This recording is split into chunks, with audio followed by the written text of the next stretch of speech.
welcome back to the Citytilidie channel. You're all staying safe and well. And part 2 of my 3-part look at João Cancelo. Yes, now plying his trade in Saudi Arabia, is it? I think he is. Yes, I'm fairly sure he's in Saudi Arabia. I don't think he's moved to anyone else in the meantime.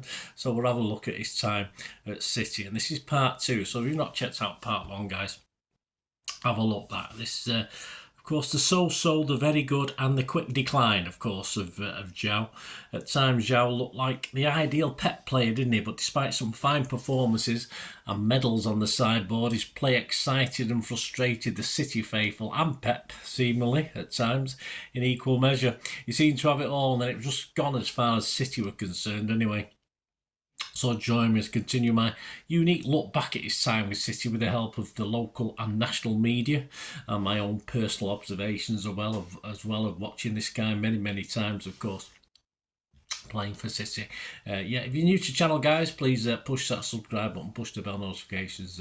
Be great to have you on board, and I do film and TV stuff as well, so if you check out the channel you'll see that. So hope that's of interest, or you know someone who might be interested, give them a kick in my direction. Right, let's get to the middle part. Let's get the middle part of João. In part 1, he'd improved vastly, of course, in his second season at City.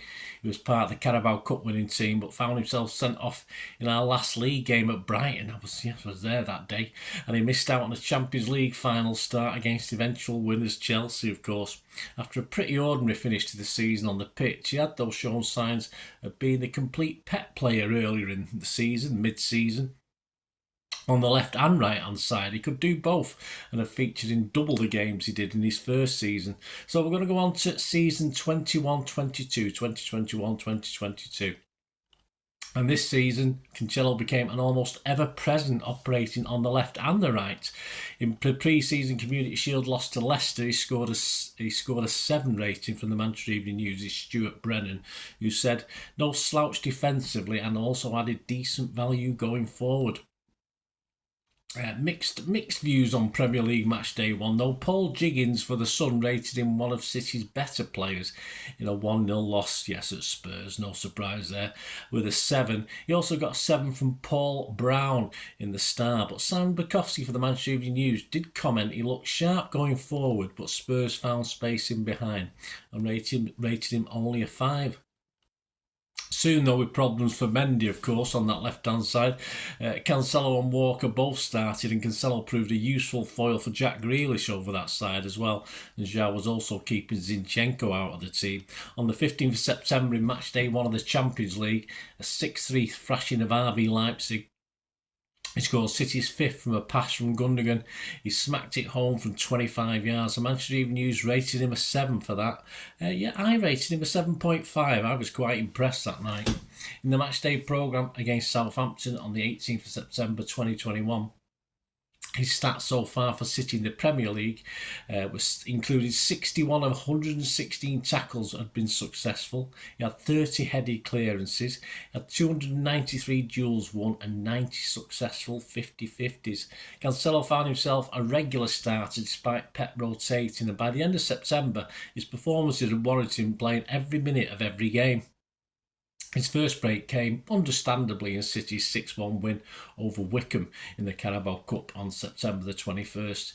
He was one of the City standouts at the Bridge on September the 26th, rating a 9 from Stuart Brennan of the Manchester Evening News. He managed a, let's say, dodgy assist. He actually saw a long-range effort instead collected on the penalty spot by Jesus. Yeah, he stopped it. He turned and scored with it. So it went down as an assist, but it was a little bit fortunate for the only goal in a 1-0 win over Chelsea. His storming runs and build-up with Grealish were crucial for City, Stuart Brennan commented. Mike Walters rated him an 8 in the Star. As City disappointed and lost 2-0 at PSG on the 28th of September, Stuart Brennan pointed out that again PSG, like others, had got him behind him. He rated just a 5. Jeremy Cross for the Star gave him a 6, and I gave him a 6 as well. On the 19th of October, on match day 3 of the Champions League, he scored in a 5-1 win over Bruges, opening the scoring, getting him behind the Bruges defence from a lovely ball from Foden. He chested it down nicely before slipping it past the keeper from 6 yards out. Both the Manchester Evening News and I rated him an 8. He was my man of the match for that one. After 8 and 8 and a 2-0 home win over Burnley on October the 16th, the Manchester Evening News' Simon Bukowski wrote a piece entitled "Wow, João Cancelo has earned Guardiola's trust." Simon noted he'd become one of Pep's most trusted players. He'd then played more minutes than anyone else in the squad. Against Burnley, he's one of City's best attackers, setting up opportunities and being denied himself by keeper Pope. Simon did point out, though, his defensive limitations as Maxwell Cornet of Burnley caused him problems, and overall he made mistakes. He summed up by saying, "Occasionally suspect in defence. So far this season, Pep clearly thinks that the pros outweigh the cons." A successful penalty in the shootout away at West Ham, I was there for that one as well, was not enough as City, of course, relinquished our Carabao Cup away at West Ham on the 27th of October. He'd come on at half-time for that one. More praise for Cancelo from journal Alex Brotherton in the Manchester Evening News on October the 28th. His piece was titled "City Have Complete Player in Cancelo." He noted how at the end of last season Walker was the preferred choice as the season reached its climax, missing out in later stages of our Champions League campaign as we were lost in the final to Chelsea. Now he's in the form of his life at left back. Despite being a right-footed player, he's changing everyone's perception about how his position should be played, and he had impressive stats to back that up. Though João himself was fairly modest when he was asked about it, claiming it was all down to the whole team, not just him. Alex was noted that defensively his stats were improving. Alex thinks he should give himself more credit. I think at that stage we probably did ourselves. Typically in his next start in one of City's worst Etihad displays of the recent times, a 2-0 loss at home to Palace on the 30th of October, he struggled to get a pass right. Stuart Brennan just rated him a 5. He liked playing Bruges though, and in the return leg at the Etihad 2 weeks later on the 3rd of November, he had a hat-trick of assists in a 4-1 win.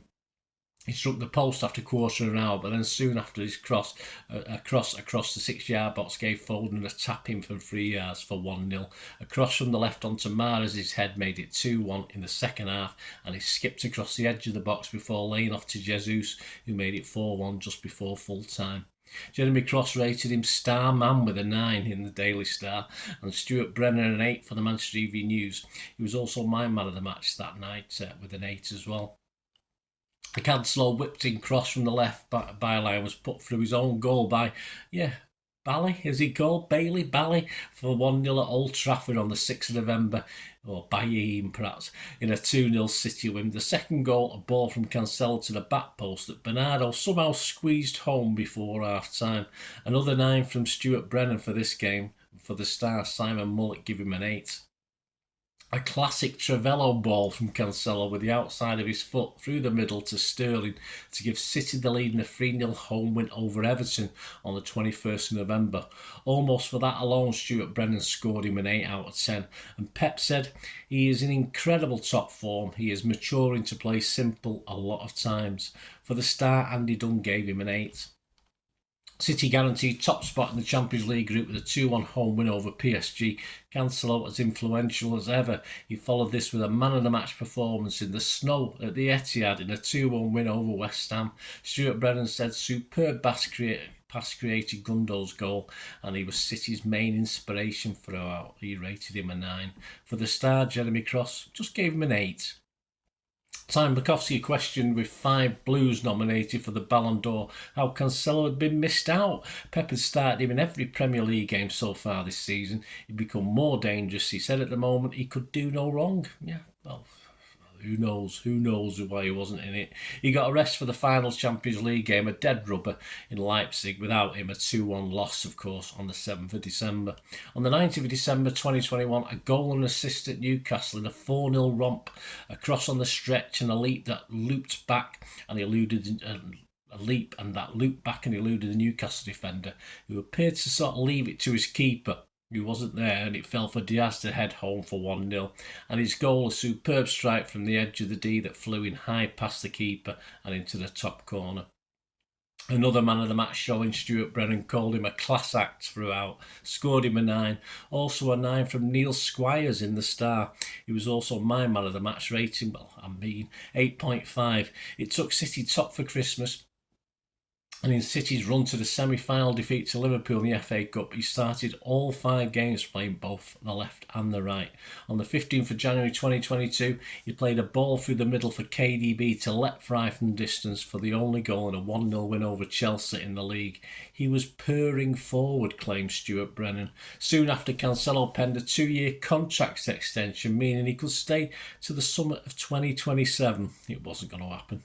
He said, Manchester City is a fantastic club, so I'm incredibly happy to have signed a new agreement. City players have everything they need to reach their full potential, with amazing facilities, world-class teammates, and an incredible manager that pushes us every single day. There is nowhere better to play football. Okay. He admitted that his first season was tough, but in seasons 2 and 3, he and the team had done things well.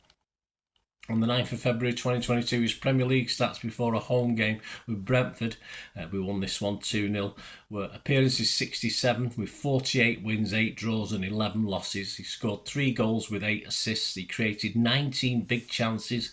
He averaged 70 passes or so per match, 191 crosses, 201 accurate long balls, 151 tackles and 64 clearances. That's not per match, that's for the whole lot. He had his off days, of course, as we scraped a 1-0 at Everton with a late scare, of course, with the famous arm of Rodri in late February. Stuart Brennan said he lacked his usual dynamism, scoring just a 5. I agreed, I gave him a 5 as well.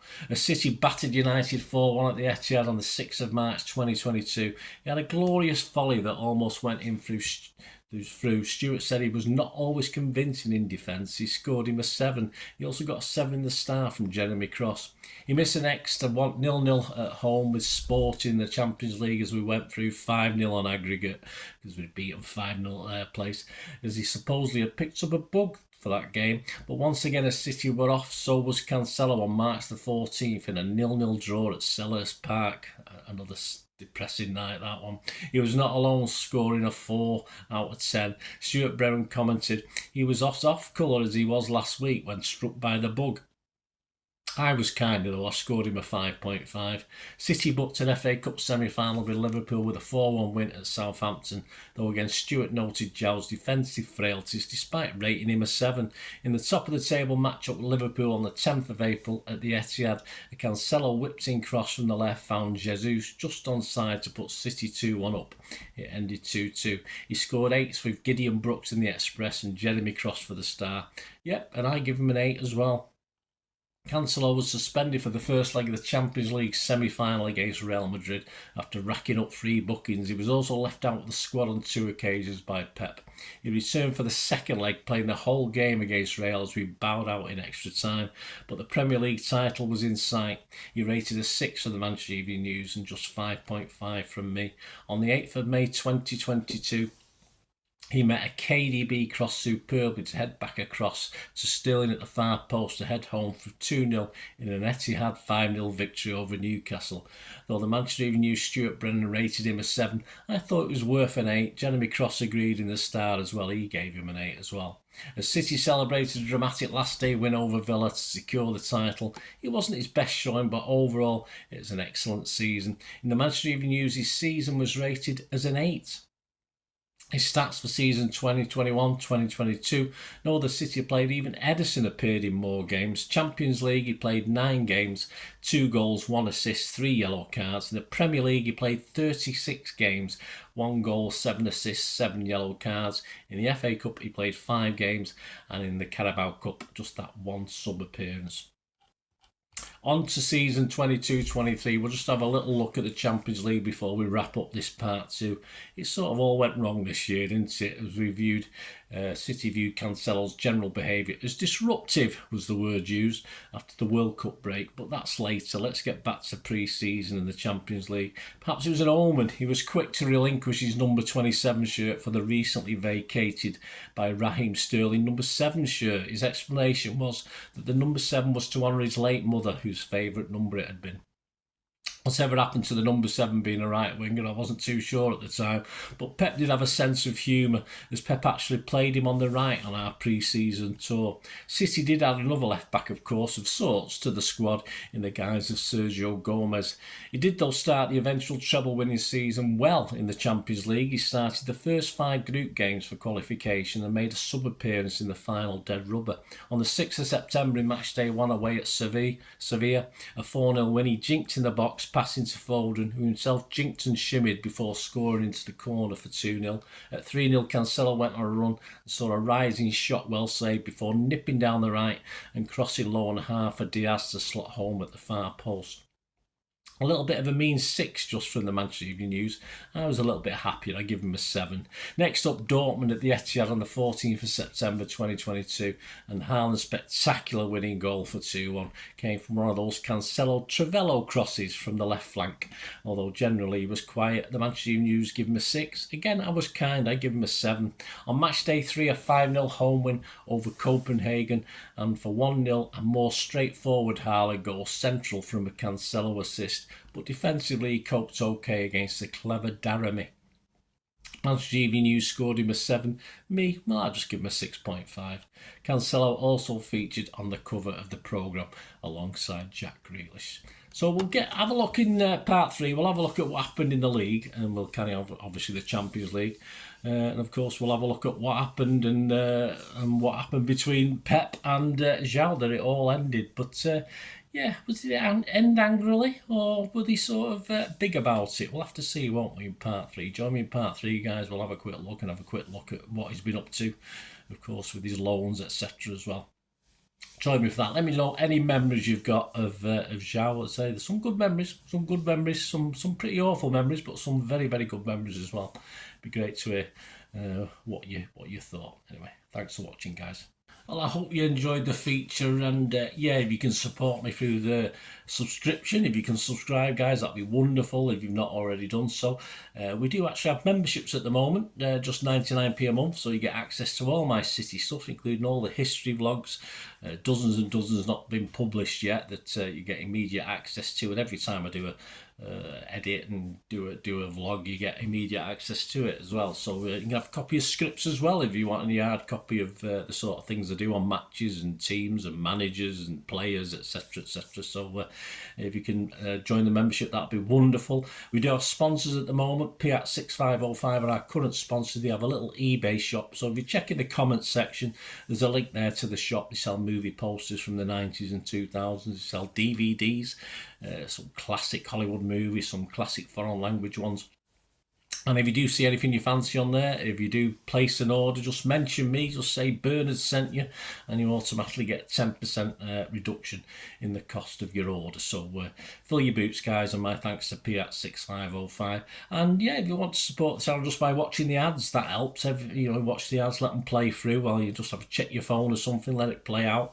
And of course, if you follow any of the links, that always works as well. If you follow a link to one of the ads and you fancy something, I've done it myself. I've followed a link and actually purchased something from another organisation. But it can happen. It can happen. Not all ads are stuff you're not interested in. And of course, if you can give us a like, guys, that's be absolutely fantastic. All likes are much appreciated. Anyway, thanks for watching. Until the next time, of course, I only ever ask one thing, don't I? Please, I ask you all to stay safe, especially you Blues.